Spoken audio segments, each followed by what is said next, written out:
Nessa terceira parte da disciplina a gente vai começar a ver um novo assunto, então um pouco diferente dos anteriores, embora a gente tenha também alguma coisa de modelagem, mas são problemas um pouco diferentes no que a gente chama de otimização em redes, tá? Ou programação em redes. Então, quando a gente fala em redes, né, normalmente o pessoal da computação pensa em redes de computadores, mas aqui as nossas redes elas são bem genéricas, tá? Esse termo redes ah, lembra, né, as redes entrelaçadas mesmo, tipo uma rede de pescador. Tá? Então a gente pode realmente ter uma rede de computadores, né? Uma rede de computadores está dentro também do nosso tema. Mas essa programação em redes que a gente vai ver aqui não é fazer programas, né, que rodam em redes ou fazer programas em web, né, ou que rodam no browser, como normalmente a gente pensa na computação. Mas é a otimização de recursos, a otimização de tarefas em problemas envolvendo redes, que pode ser também uma rede de computadores, mas a gente pode também ter uma rede de transporte, uma rede de logística, por exemplo, né? Onde a gente quer reduzir os tempos gastos ou os custos para levar mercadoria de um lado para outro, para fazer distribuição de mercadoria, para fazer coleta de mercadorias. A gente pode ter redes de transmissão, né, ou distribuição de energia, redes de comunicações, tá? De diversos tipos. E eu posso ter redes de esgoto, redes de água, redes de distribuição de óleo, enfim, vários tipos de redes, inclusive redes de relacionamentos, né? A gente está numa época agora onde as redes de relacionamento são bem populares, e existem pesquisas também de otimização ou programação em redes usando redes de relacionamentos. A gente vai ver alguns exemplos aqui. Tá? Bom, o fato é que todas essas redes, tá, elas, para a gente estudá-las, para a gente ver os problemas relacionados a elas, a gente vai usar uma estrutura matemática chamada de grafo. Então, o grafo nada mais é do que uma abstração, né, onde a gente tem determinadas entidades, tá? E essas entidades elas são interligadas. Tá? E a forma ou o significado dessas entidades ou dessas interligações vai determinar que tipo de rede que a gente tem. Então aqui eu tenho, por exemplo, 5 entidades, né, e suas possíveis interligações. Isso pode significar um monte de coisas diferentes. Tá? Eu posso ter realmente uma rede com computadores, roteadores ou outros dispositivos ligados em rede de comunicação, né, de dados, onde as minhas interligações podem ser cabos ou podem não ser físicas, né, podem ser interligações via rádio, por exemplo. Tá? Eu posso ter uma rede, por exemplo, de transportes, né, que eu tenho um exemplo de algumas cidades e suas possíveis interligações com distâncias, onde eu quero transportar mercadoria de um lado para outro. Aqui, né, um exemplo de uma rede de transmissão elétrica, por exemplo, né, entre Itaipu e várias cidades, onde eu tenho ali as interligações representando não distâncias, mas representando a tensão, né, dos cabos, tá certo? Uma rede de esgoto, por exemplo, ou uma rede de água, né, onde eu tenho ali uma estação de tratamento de água e ali alguns bairros, e eu quero verificar questão de fluxos, por exemplo. Tá?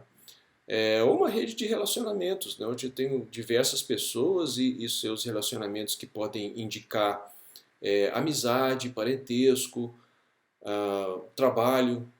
Tá?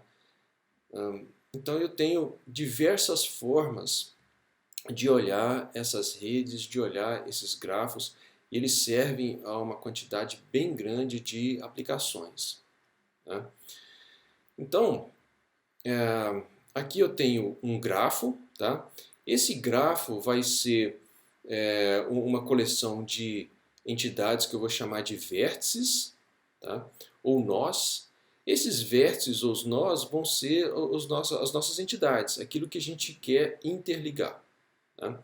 Que, como a gente viu, pode significar um monte de coisas diferentes, né? E aquelas interligações a gente chama de arestas ou arcos, tá? Então eu tenho os meus nós e eu tenho as minhas arestas ou arcos.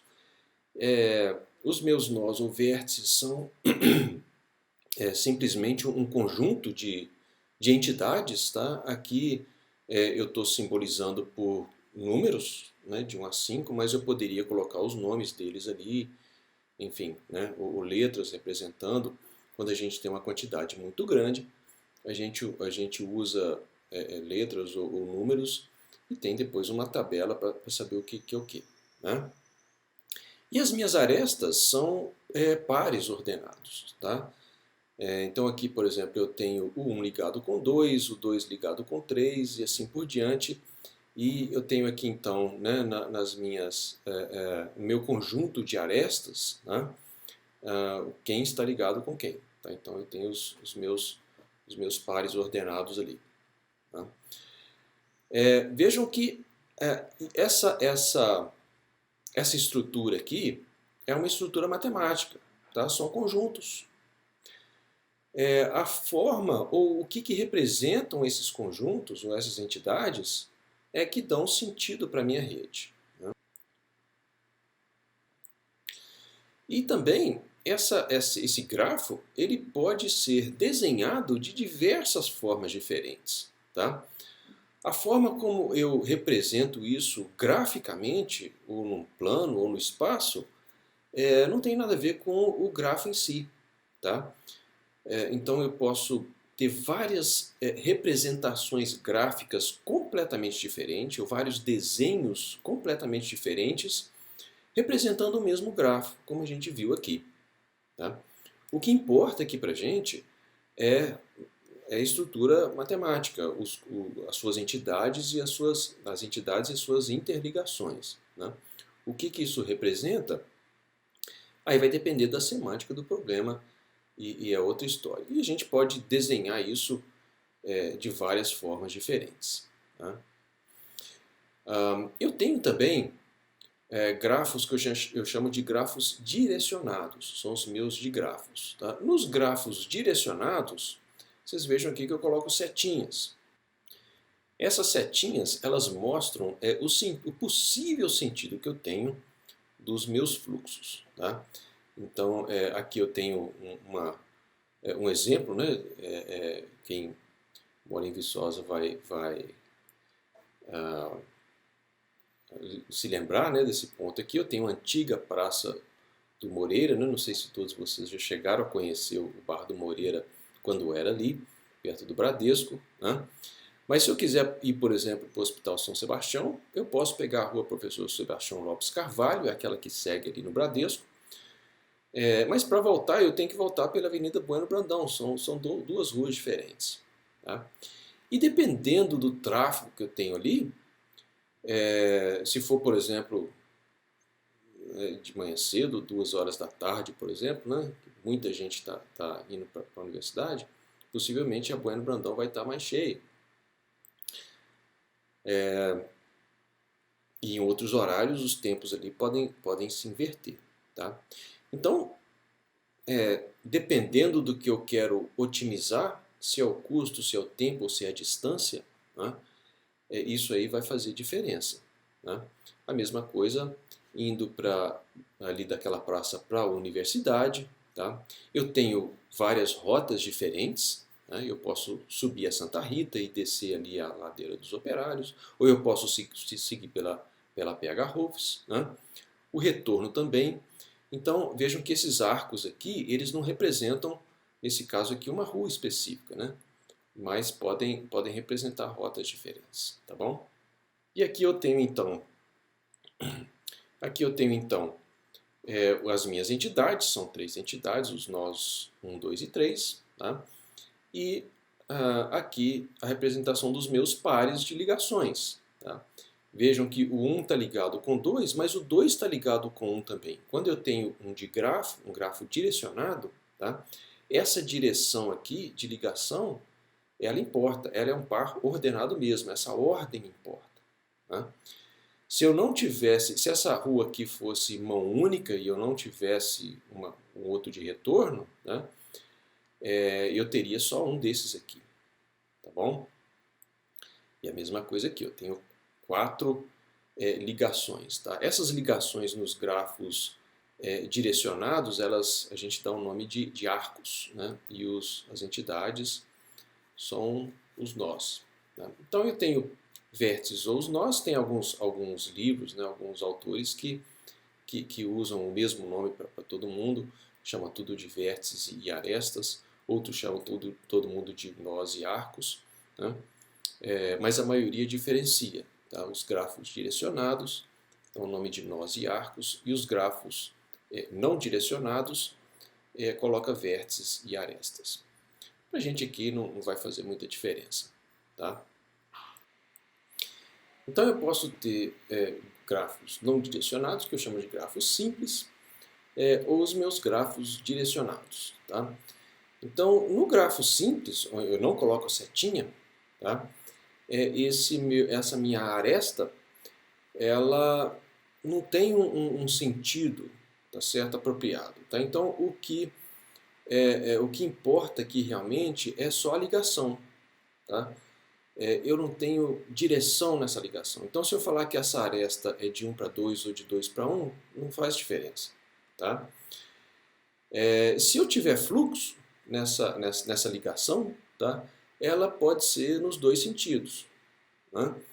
Então, eu posso ter, por exemplo, isso pode acontecer, por exemplo, numa ligação de fluxo de dados, né? Onde eu tenho 2 computadores, e eu posso ter fluxo de dados nos dois sentidos, o custo vai ser o mesmo, a distância, o tempo, enfim, né? Não vai fazer diferença. O que importa, nesse caso, seria simplesmente a ligação elétrica. Né? No caso do grafo direcionado, tá, esse fluxo importa. Então, se eu disser que esse arco é 1, 1, 2, tá, então eu tenho fluxo de 1 para 2. A direção é importante. Né? Isso pode retratar, por exemplo,